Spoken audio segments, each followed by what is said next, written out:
자, 오늘 말라기 2장입니다. 말라기는 구약 성경의 마지막이지만 이 말라기 선지자는 느헤미야서를 쓸 그 당시에 있었던 선지자예요. 그럼에도 불구하고 이제 구약에서는 마지막 선지자로 등장을 하는데, 그가 한 예언이 시대적으로 이제 그 스가랴 다음에 이렇게 배치를 한 거죠. 그러나 그는 실질적으로 느헤미야 시대에 있었던 선지자입니다. 그러니까 느헤미야나 에스라 그 시대는 이제 포로 생활에서 벗어나서 이제 그 이스라엘로 들어와서 성전을 건축할 때거든요. 그리고 느헤미야 때는 아닥사스다 왕 때이기 때문에 이제 성벽 중단되어 있는 성벽을 쌓던 그런 때죠. 그래서 우리가 앞에 있는 스가랴서나 학개서 그 선지자들은 말라기보다 앞에 있었지만 그들은 이제 포로 생활에서 돌아온 이스라엘 백성들이 성전 건축에 대해서 이렇게 열정적인 그런 마음을 가지고 있지 않고 자기 집 짓고 자기 생활하는데 빠져 있기 때문에 그들을 이제 책망한 것이거든요. 그래서 오늘 이 말라기는 학개와 스가랴 다음에 이제 포로에서 들어와서 성전도 해결됐어요. 성벽도 전부 다 쌌어요. 그런데 문제는 뭐라고 그럴까?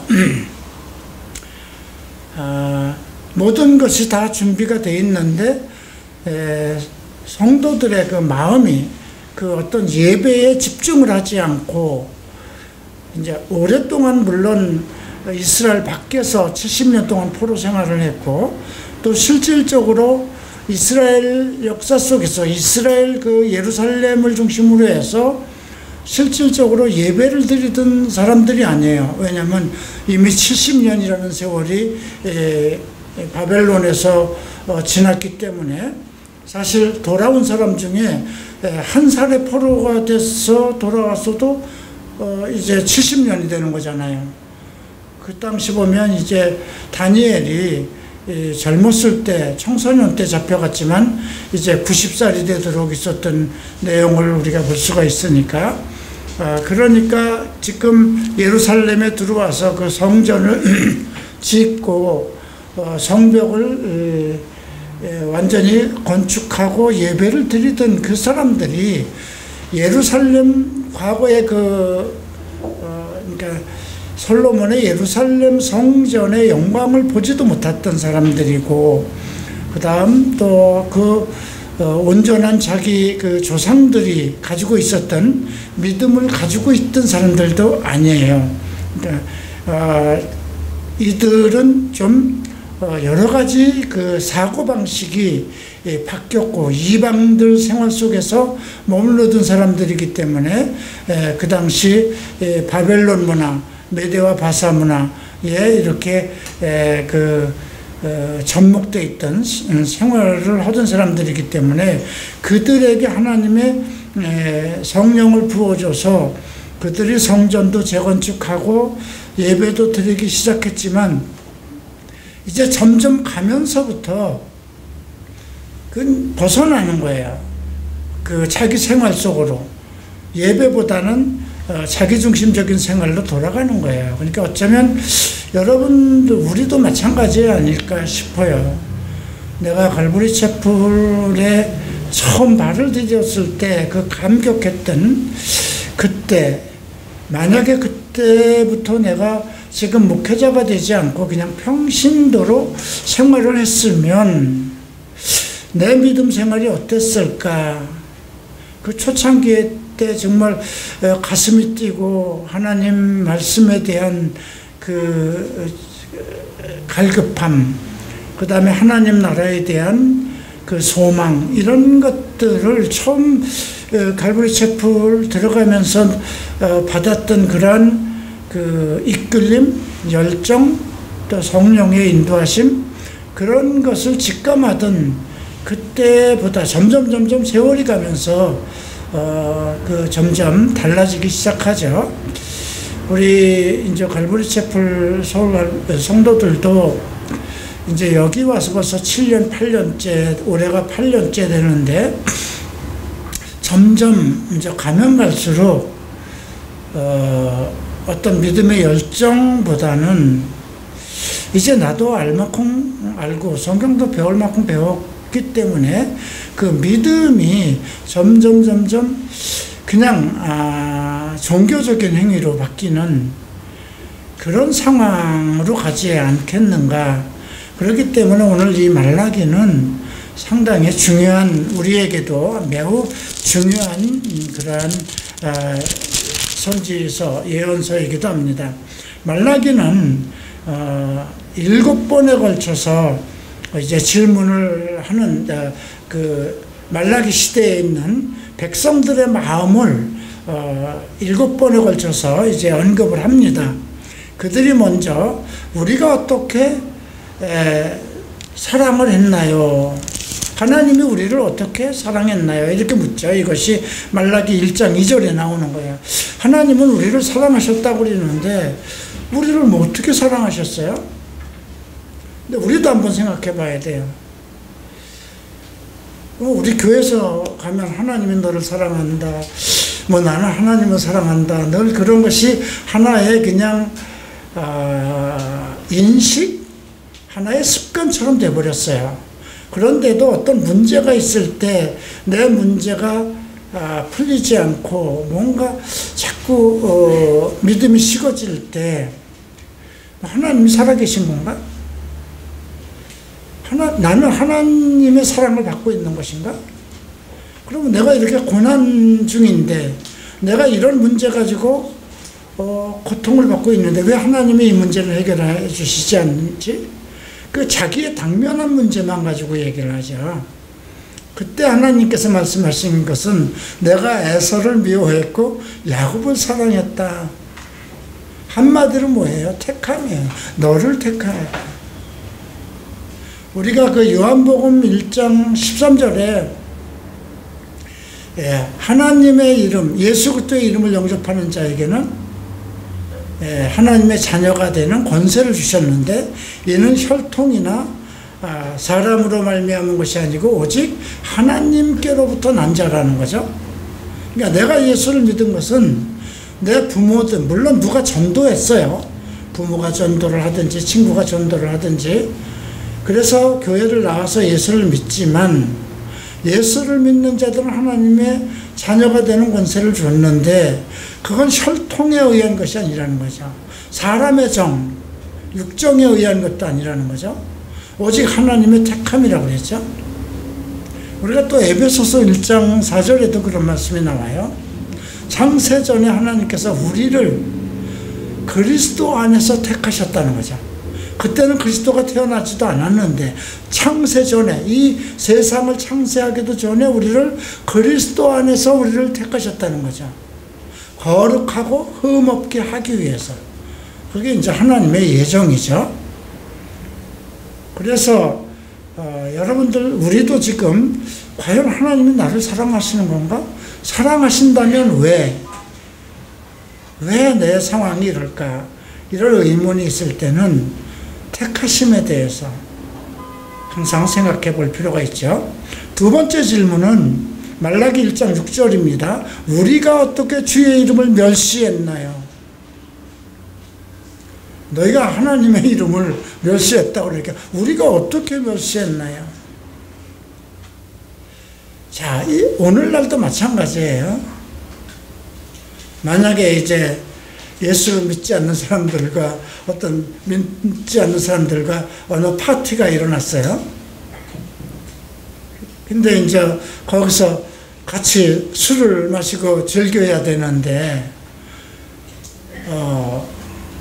누가 야, 너 예수 믿는 사람 아니야? 그러니까 예수 먹는 사람이 술 마셔도 돼? 그러면 이제 일단 내가 부인할 수도 있죠. 괜찮아 라든가 뭐 이 정도는 괜찮아. 뭐 그렇게 했다면 이미 내가 하나님을 아주 멸시까지는 가지 않았어도 하나님의 이름을 거부한 거잖아요. 우리가 그 베드로도 하나님의 이름을 부인했죠. 그러니까 하나님의 존재에 대해서 내가 부정적인 생각을 가지고 언행하면은 결국 하나님의 이름을 멸시하는 거가 되겠죠. 또 말라기 1장 7절에 우리가 어떻게 하나님을 더럽혔나요? 하나님은 우리의 몸이 뭐라고 그랬어요? 우리의 몸이 하나님의 성전이라고 그랬어요. 너는 거저 값없이 산 것이 아니라 그 예수 그리스도의 몸값을 치르고 나를 구속하신 것이거든요. 그리고 내가 예수를 영접할 때 성령이 우리 안에 계세요. 그러니까 내 몸은 성전이라고 그랬어요. 그러면 하나님이 내 안에 계신데 내가 내 몸을 더럽히면 하나님을 더럽히는 거잖아요. 그죠? 대답은 지금도 똑같아요. 네, 그래서 우리가 바울이 그렇게 얘기하죠. 모든 죄가 몸 밖에서 일어나지만 우리가 음행을 행하는 것은 우리 몸에게 죄를 짓는 것이다.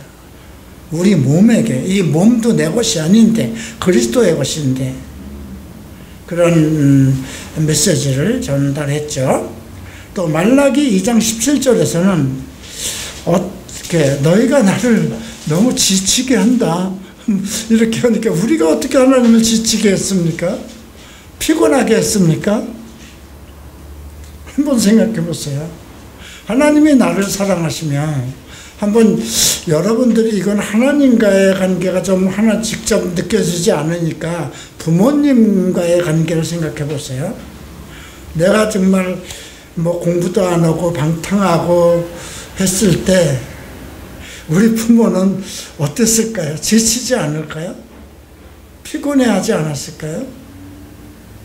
근데 하나님의 자녀가 되었기 때문에 하나님은 나에 대한 책임이 있어요. 그죠? 우리가 아버지라고 부르잖아요. 그런데 자꾸 말씀 바깥으로 나가고 육신을 섬기고 육신의 정욕과 안목의 정욕과 이승의 자랑으로 자꾸 빠져버린다면 하나님은 피곤하시겠죠. 그죠? 지치시겠죠. 그럼에도 나를 버리지 않는 것. 왜? 택한 자들이기 때문에. 자, 이제 5번째로, 그러면 우리가 어떻게 돌아갈 수 있을까요? 묻는데, 하나님, 내가 어떻게 하나님 앞으로 갈 수 있을까요? 늘 어떻게 우리는,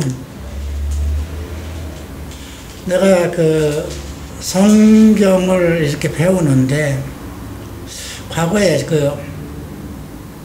시라노 목사님한테 들었나, 아니면 척 스미스 목사님 파스터 컨퍼런스에서 들었나. 척 스미스 목사님이 한국에 왔을 때 3,000명의 목회자가 모였었어요. 그때 하신 말씀인 것 같아요. 강요 설교를 어떻게 하느냐. 그러니까 설교 어떻게 하느냐 다들 묻는다. How to를 물어본다. 근데 나는 누구로부터 후이지라고 대답하고 싶다. 그런 메시지를 들은 것 같아요. 설교가 어디로서부터 오느냐? 내 것이냐? 예수 그리스도로부터 오는 거예요. 예수 그리스도로부터 오는 것이 복음이잖아요. 근데 목사들은 이 아주 멋있는 설교, 성도들을 감탄시킬 설교를 하려고 그래요. 그러니까 목사가 무슨 설교를 하고 조금 더 큰 소리로 하면 아멘 아멘 한단 말이죠.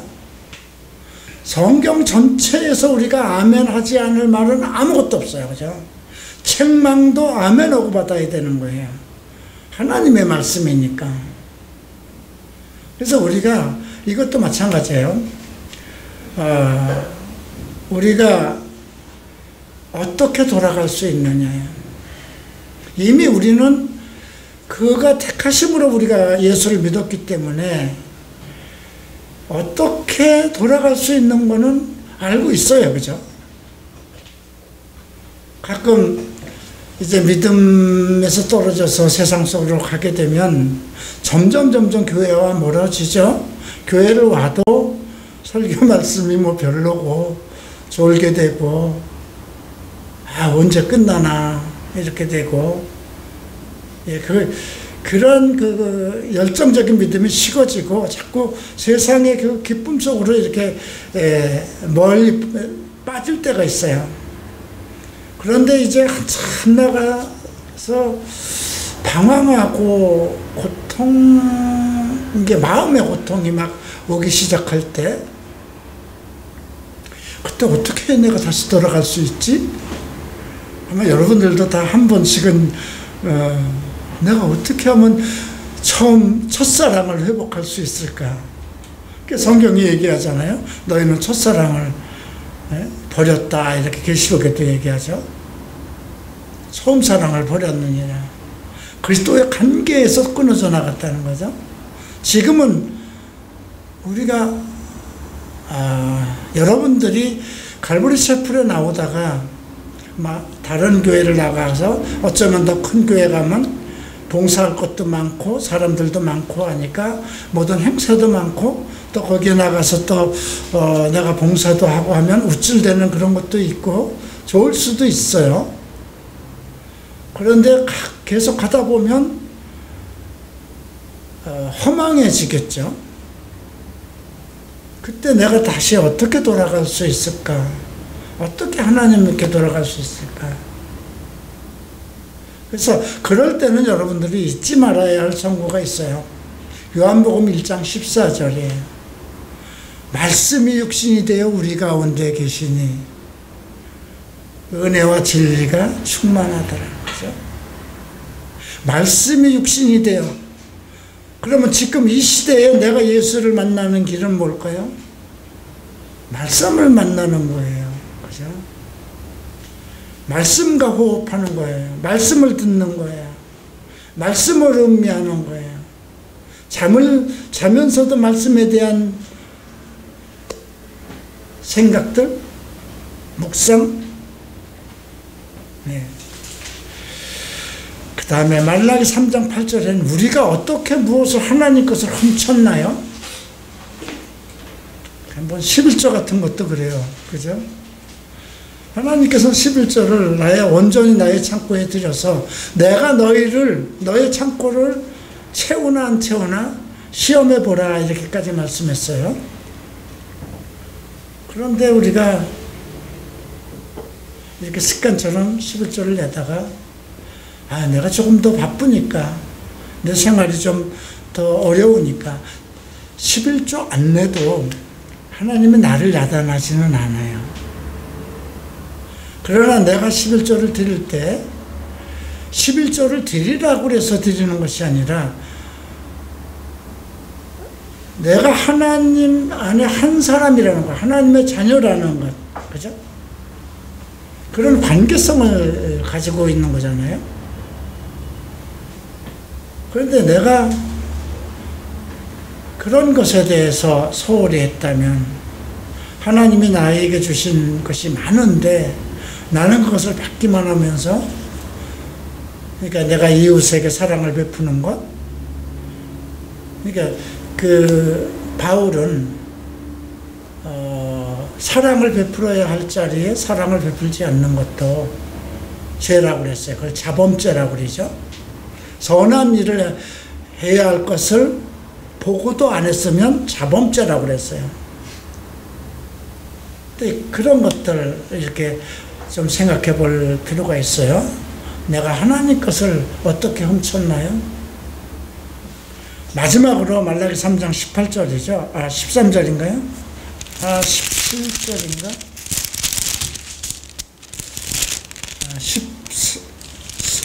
13절. 우리가 어떻게 주를 대적했나요? 대적할 때 많잖아요. 대적할 때 많죠. 이렇게 7가지로 우리에게 묻는 겁니다. 말라기 선지자가 지금 이스라엘 백성들에게 묻지만 오늘 우리에게도 똑같은 말씀으로 주님이 묻고 계신다는 것 기억하고 오늘 2장만 보겠습니다. 2장 1절입니다. 너희 제사장들아 이제 너희에게 이같이 명령하노냐. 이제 제사장들에게 명령을 하는 것입니다. 예.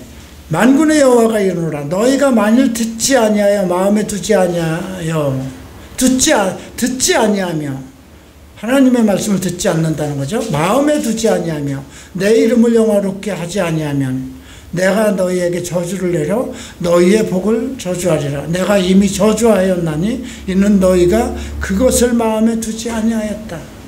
듣지도 않고 하나님과의 그 말씀을 마음에 두지도 않고 그리고 하나님 이름의 영광을 나타내도록 우리의 삶, 우리가 듣고 생활하는 모든 것이 제사장은 하나님과 백성들 사이의 중간이잖아요. 그래서 제사장이라는 히브리어의 어원이 다리라는 뜻이에요. 하나님은 제사장을 통해서 우리에게 말씀하시고 우리는 하나님의 백성들의 것을 가지고 하나님께 말씀드리는 게 제사장의 위치인데 그들이 하나님의 말씀 듣지 않고 하나님을 마음에 두지도 않고 하나님 모든 생활에서 하나님의 이름을 영화롭게 하지 않는다면 이건 오늘날 목사들도 마찬가지죠. 자기를 위해서 부귀영화를 위해서 산다든가 자기 이름을 영화롭게 한다든가 그런다면 저주를 내려 너희의 복을 저주한다고 그랬어요. 그들에게 이미 엄청난 복을 주신 거죠. 제사장으로 세운 것도 복이에요. 제사장 가문은 또 대대로 또 제사장이 나도록 되어 있잖아요. 그런데 이미 그런 자들은 이미 저주하였고 그 이유는 너희가 그것을 마음에 두지 아니했다. 자, 너희 자손을 꾸짖을 것이요. 제사장 자손이죠. 너희 절기의 희생의 똥을 너희 얼굴에 바를 것이라. 여기서 희생의 똥이라는 절기마다 짐승들을 제물로 바치잖아요. 그러니까 너희가 바친 그 제물들, 짐승들의 똥이라는 거예요. 그거를 너희 얼굴에 바를 것이다. 무슨 말일까요? 짐승만도 못한 자식들이라는 거죠. 만군의 여호와가 이르노라 내가 이 명령을 너희에게 내린 것은 레위와 세운 나의 언약이 항상 있게 하려 함인줄. 레위와 세운 언약이 있어요. 그죠? 왜냐하면 다른 12부족 중에 딱 레위 부족을 선택했어요. 그리고 그들에게는 기업을 안 줬어요. 기업은 이 세상에서 해야 할 땅을 안 줬다는 거예요. 먹고 살 다른 일로 해서 먹고 살아가야 할 어떤 산업, 기업을 안 줬다는 거예요. 왜? 하나님 자체가 그들의 기업이에요. 그래서 그들은 성전에서 하나님을 섬기고 제물을 드리고 백성들을 인도하면 그걸로 인해서 하나님께서 그들을 먹이시는 거거든요. 자, 그것이 이제 레위와 세운 나의 언약이 항상 있게 하려 함인지라. 레위와 세운 나의 언약은 생명과 평강의 언약이라. 생명의 첫 번째는 생명입니다. 두 번째는 평강의 언약이라. 내가 이것을 그에게 준 것은 그로 경외하게 하려 함이라. 그가 나를 경외하고 내 이름을 두려워한다. 경외한다는 말과 두려워한다는 말은 거의 같은 말입니다. 경외하는 것은 하나님을 존경하는 마음인데 두려움과 떨림을 가지고 존경하는 것이고요. 그래서 나를 경외하고 내 이름을 두려워한다는 것은 감히 하나님이라는 그 이름 자체에 감히 어떤 딴 마음을 가질 수 없는 그러한 두려움이겠죠. 자, 그의 입에는 진리의 법이 있고, 이건 매우 중요한 겁니다. 제사장이 잘못하는 이유를 얘기한 건데요. 그의 입술에는 불의함이 없으며 그가 화평함과 정직함으로 나와 동행하며 많은 사람을 돌이켜 죄악에서 떠나게 하였느니라. 그의 입, 제사장의 입에는 진리의 법이 있어야 된다는 거죠. 진리는 하나님의 말씀이죠. 예. 그리고 화평함과 정직함으로 나와 동행하며 하나님 앞에 순수하게 정직함으로, 그 다음 화평함으로, 어떤 하나님과 불화를 가져서는 안 된다는 거죠. 그렇게 해서 많은 사람을 죄악에서 떠나게 하는 일, 이것이 제사장의 본분이에요. 그래서 제사장의 입술은 지식을 지켜야 한다는 거죠. 여기서 이 말은 오늘날 목사는 성경의 지식, 이걸 지켜야 된다는 거예요. 지식을 지켜야 한다고 그랬어요.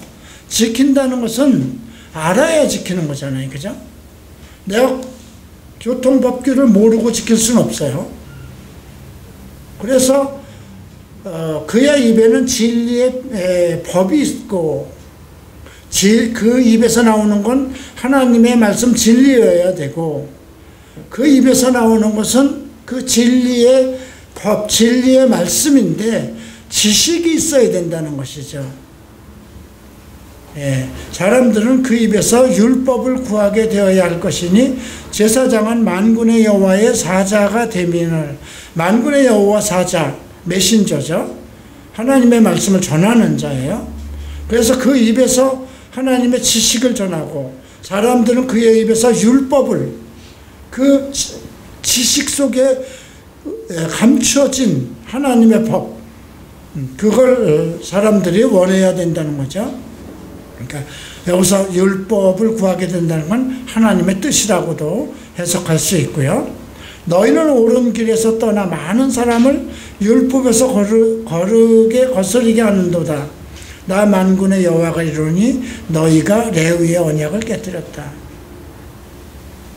제사장은, 다시 말해서 목사들은 그 입에는 진리의 법이 있어야 되고, 또 그가 선포하는 모든 진리는 성경적 지식을 가지고 있어야 된다는 거죠. 그런데 그것을 지키지 않는다면 그 입에서 나오는 것은 다 잘못된 것이기 때문에 레위의 언약을 깨뜨렸다고 그랬습니다. 너희가 내 길을 지키지 아니하고 율법을 행할 때에 사람에게 치우치게 하였으므로, 율법을 행할 때에 사람에게 치우치게, 율법을 행할 때는 오직 하나님의 법을 따라서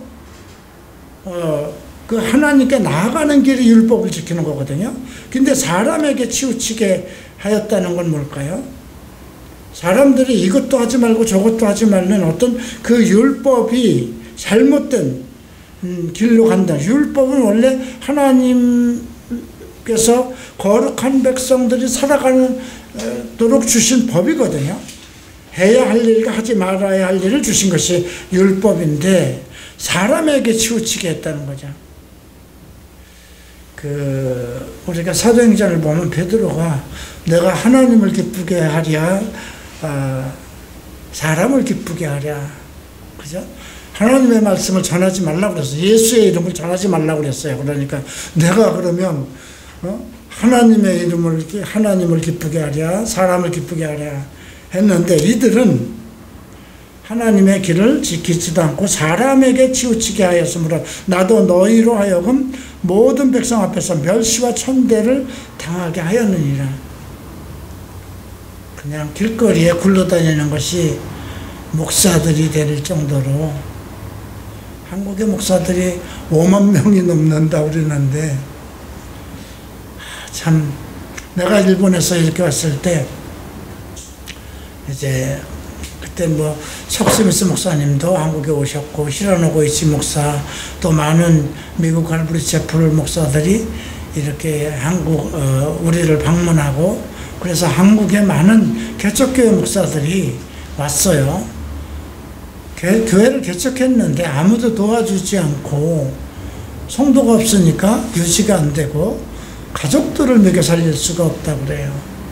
그러면 당신이 일하면 되지 않습니까? 그랬더니, 거룩한 종이 어떻게 세상 일을 합니까? 그러더라고요. 아니, 거룩한 종이 운전을 하면 그 몸이 더러워지는 겁니까? 나중에 장로교에서 우리 갈보리채플로 전향 와서 나중에 내가 일본 호라이즌으로 파송한 그 목사님도 있는데, 나중에 우리 교회에 와서 나도 사례가 없으니까 그분도 사례를 못 주는 거잖아요. 그래서 일하셔야 됩니다. 그래서 이제 할 일이 없으니까 운전을 했어요. 근데 그 사모가 기도원에 가서 3일을 금식하고 울며, 어떻게 거룩한 종으로서 세상 일을 하게 하십니까? 하고 하나님한테 막 자복도 했다고 그러는데, 예, 그런 일이 있었어요. 지금은 그분,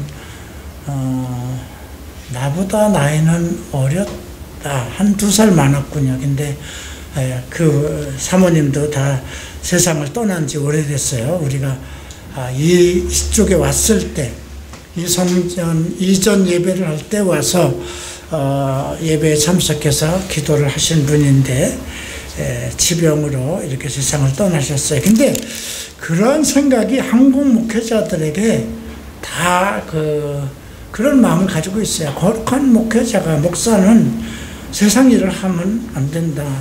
그죠? 근데 나는 세상 일을 할 게 없었어요. 내가 아마 운전이라도 잘했으면 한남동 때 아마 운전이라도 했을 거예요. 할 수 있는 게 아무것도 없어요. 예.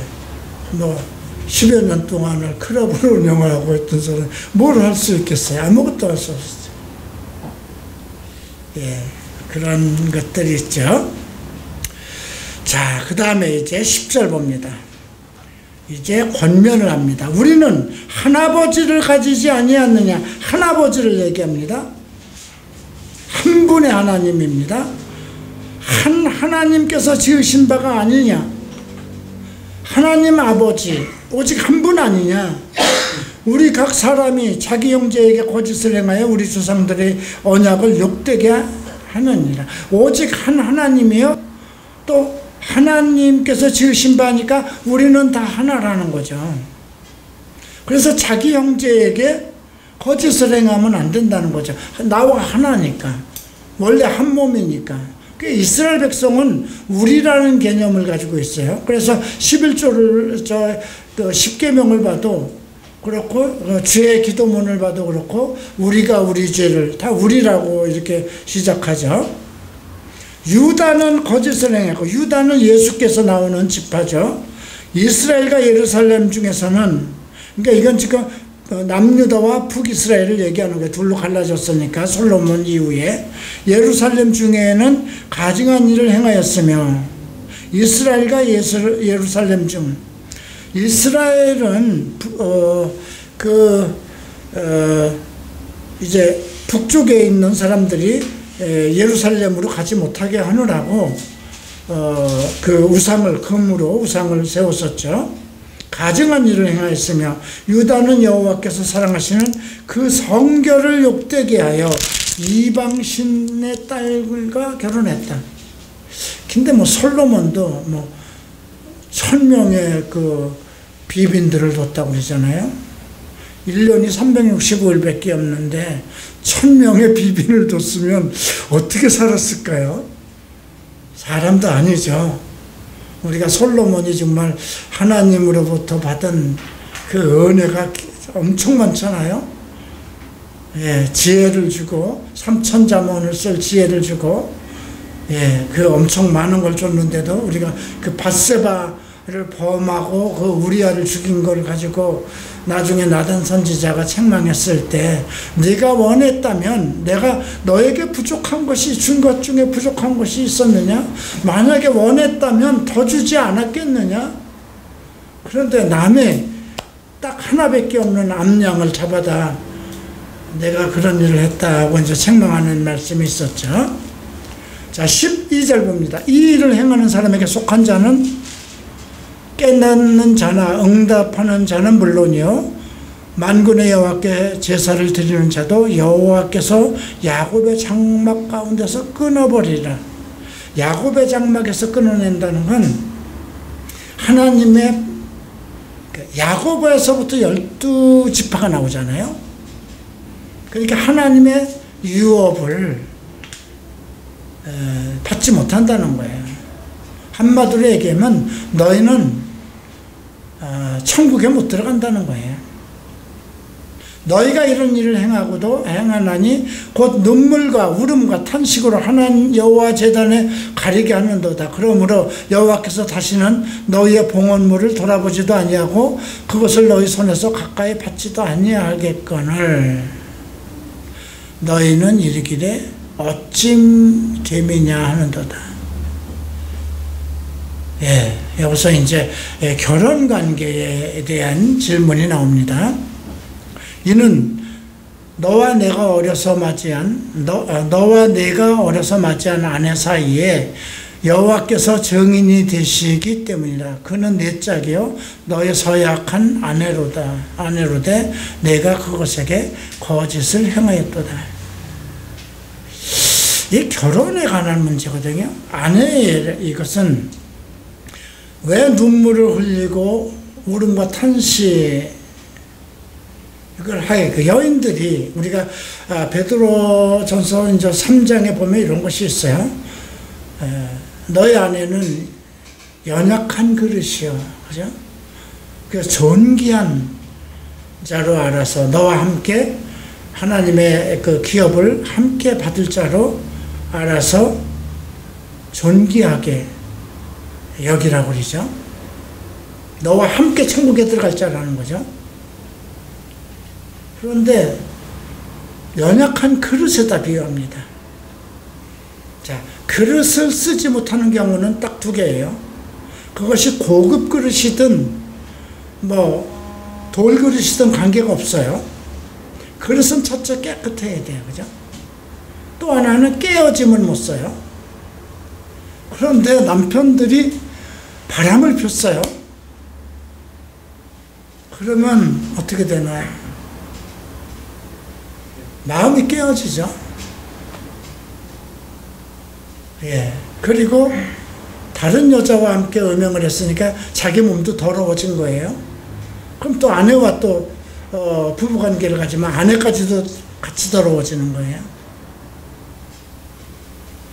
근데 지금 우리가 이 어려서 맞이한 아내 그 서약한 내 짝이여 너와 서약한 아내로되 내가 그에게 거짓을 행하노라. 우리가 지난번에 이제 4월 달에 누군가 현철이하고 얼굴이 안 보이는 애들 결혼하고 나서는 지금 한 번도 안 왔어. 수요 예배. 재미가 좋은가 봅니다. 한번 여기 들어가 볼까? 여기도 안 들어왔어요. 무지하게 바쁜가 봅니다. 근데 이번 주례를 하면서 물론 현철이와 희정의 결혼을 축복하고 하면서 결혼은 성례전이에요. 성례전. 나는 지금 이번 현철이와 희정이와 같은 결혼식을 그렇게 주례를 해본 일이 없어요. 성례전이니까 하나님 앞에서 드리는 예배로 갖추어져야 되거든요. 결혼식의 축가는 축가가 아니라 축복송이 돼야 돼요. 그죠? 그리고 기도를 해야 돼요. 그냥 목사님은 오셔서 주례만 해주세요. 근데 뭔 주례를 하겠어요? 뭐를 해야 되겠어요? 거기에 어쨌든 예수를 믿든 안 믿든 오는 사람들이잖아요.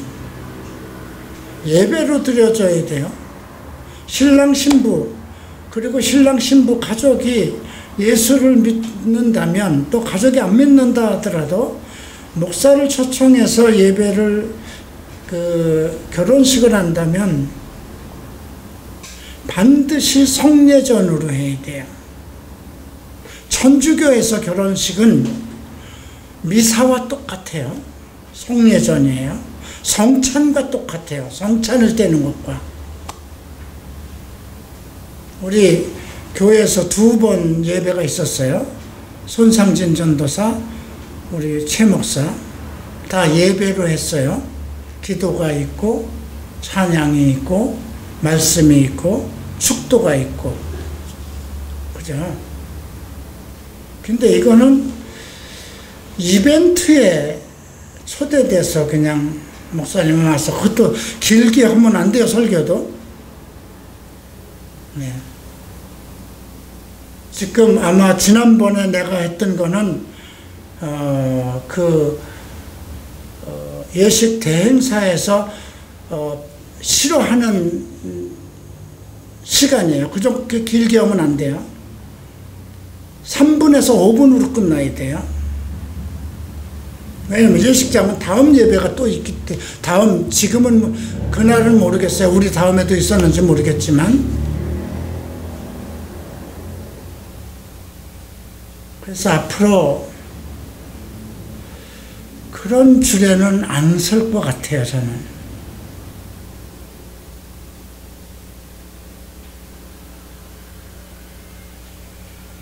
마음이, 우리가 지금 이 2사람을 축복하는, 하나님 앞에 축복하기 위해서 모였다는 마음을 가져야 되잖아요, 그죠? 그게 아니라 그냥 결혼식에 와서 축하해 하고, 오히려 뷔페 먹는 자리가 더 진지하잖아요. 서로 대화가 있고.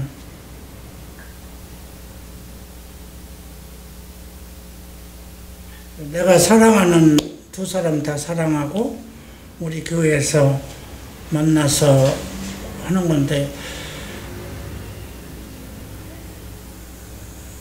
근데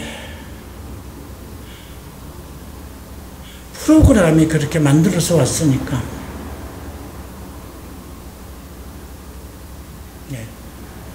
그 예식 진행 프로그램에 온 거를 내가 이거 이렇게 바꾸자 이렇게 얘기할 수는 없잖아요, 그죠? 앞으로 여러분들이 우리 교회에 있든지 어느 교회에 있든지 내가 범수를 보고 사회를 보라고 그런 거는 그걸 의논해 줄 줄 알았어요. 목사님, 이 결혼식 예배를 어떻게 준비할까요?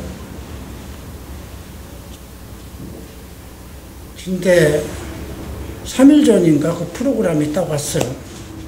근데 그걸 내가 3, 4일 전에 변경할 수는 없는 거잖아요, 그죠? 이미 다 그렇게 돼버린 거니까. 그래서 여러분들이 우리 교회에 있든가 어디를 가든지 하나님 앞에서 결혼할 때는 성례전으로 준비해야 돼요. 반드시 찬양이 있어야 되고요. 반드시 기도가 있어야 되고요. 거기에 메시지가 전달되고, 그 다음에 축사가 하고, 혼인 서약은 필요가 없어요. 그거 서약서 가지고 뭐 이혼할 때 쓸 거예요? 어디다 쓸 거예요? 하나님한테 내미는 것도 아니잖아요, 그죠? 결혼한다는 자체가 서약이니까. 자, 이 결혼 문제를 지금 여기서 언급하고 있습니다. 그러니까 하나님께서는 지금 왜 이야기를 하냐면, 너희와 내가 그런 관계라는 거예요. 성결해야 된다는 거예요. 정결해야 된 신랑은 아내를 사랑하고 아내는 남편에게, 2사람이 성결해야 된다는 거예요. 근데 이방 신을 섬기기 시작했거든요. 15절 봅니다. 그에게는 영이 충만하였으나 오직 하나를 만들지 아니하였느냐? 어찌하여 하나만 만드셨느냐? 이는 경건한 자손을 얻고자 하며. 오직 하나라고 그랬어요. 우리가 창세기 2장 24절에도 너희가 남편이 아내와 한 몸이 되라고 그랬잖아요. 그 한 몸이라는 단어가 에하드예요. 그게 신명기 4장 6절에 신명기 6장 4절에 나오는 그 세마라는 말에서 여호와는 오직 하나이신 여호와니, 에하드라는 단어에 그거는 성부, 성자, 성령이 하나예요. 그러니까 이건 우리말로 그 삼위일체를 어떻게 표현할 수가 없어요. 개체이기도 하고 한 분이시니까. 그런데 여기에서 하나라고 얘기를 해요. 네. 하나를 만들지, 오직 하나를 만들지 아니었느냐.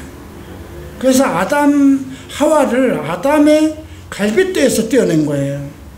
원래 하나예요. 처음부터가. 이는 경건한 자손을 얻기 위함이라. 오직 하나, 오직 하나님 안에서 자손을 낳기 위해서. 그래서 믿지 않는 자들과 결혼하지 말라는 거예요. 그 자녀들에게까지 미치는 영향이 있기 때문에. 예. 그러므로 내 심령을 삼가지켜 어려서 맞이한 아내에게 거짓을 행하지 마라. 사실 이런 것이 주례사로 나가야 돼요. 근데 축복하는 자리에서 이런 얘기하면 주례하는 사람이 욕을 먹겠죠. 16절 봅니다. 이스라엘의 하나님 여호와가 이르노라. 나는 이혼하는 것과 옷으로 학대하는 학대를 가리는 자를 미워하노라. 만군의 여호와의 말이니라. 그러므로 너희 심령을 삼가지켜 거짓을 행하지 말라. 너희가 말로 여호와를 괴롭게 하고도 이르기를 우리가 어떻게 여호와를 괴롭혀 드렸나이까 하는도다. 이는 너희 말하기를 모든 악을 행하는 자는 여호와의 눈에 좋게 보이며 그에게 기쁨이 된다 하며 또 말하기를 정의의 하나님이 어디 계시느냐. 야, 우리가 행하는 건 전부 다 그냥 내가 예수 믿잖아. 이미 거룩한 사람이야. 성도야. 죽으면 천당 가는 사람이야. 그러니까 내가 행하는 건 다 하나님이 기뻐 받으시는 거야. 이렇게 우리가 얘기할 수 있어요. 아닙니다. 오직 하나님의 것만 하나님입니다. 오늘 이 말라기 2장 속에서 우리가 주님을 대할 때 우리가 남편이 아내를 존중히 여기고 사랑하듯이 우리의 신랑은 사실 예수 그리스도거든요. 하나님은 우리를 버리지 않아요. 오직 하나니까. 우리가 그리스도로 하나가 되었기 때문에. 그렇기 때문에 우리가 이 말씀은 하나님 외에, 그리스도 외에, 성부 성장 외에 다른 신, 세상에 빠지지 말고 돈에 빠지지 말고 오직 하나님만 바라라는 그 메시지입니다. 기도하고 마치겠습니다. 존귀하신 주님 감사합니다. 오늘 이 말씀은 제사장들에게 주는 말씀입니다. 제사장은 오늘날 목사들입니다. 제사장들의 입술에는 진리의 법이 있고 그 진리의 법은 하나님의 지식으로 가득 차야 됩니다. 그럼에도 불구하고 다른 것을 좋아하고 다른 말을 하고 하는 것은 아내를 가진 아내와 결혼을 언약한 남편이 다른 여인을 보는 것과 같은 그런 잘못된 것임을 우리에게 전달하셨습니다. 목사들은 하나님 말씀 외에 하나님의 지식 외에는 가르치지 말아야 된다는 것입니다. 다른 것으로 성도들을 혼란시켜서는 안 된다는 말씀입니다. 앞으로 우리가 그렇게 행할 것입니다. 그리하여서 우리가 늘 정결하고 거룩한 성도로서 하나님을 섬길 것입니다. 예수 그리스도의 이름으로 기도합니다. 아멘.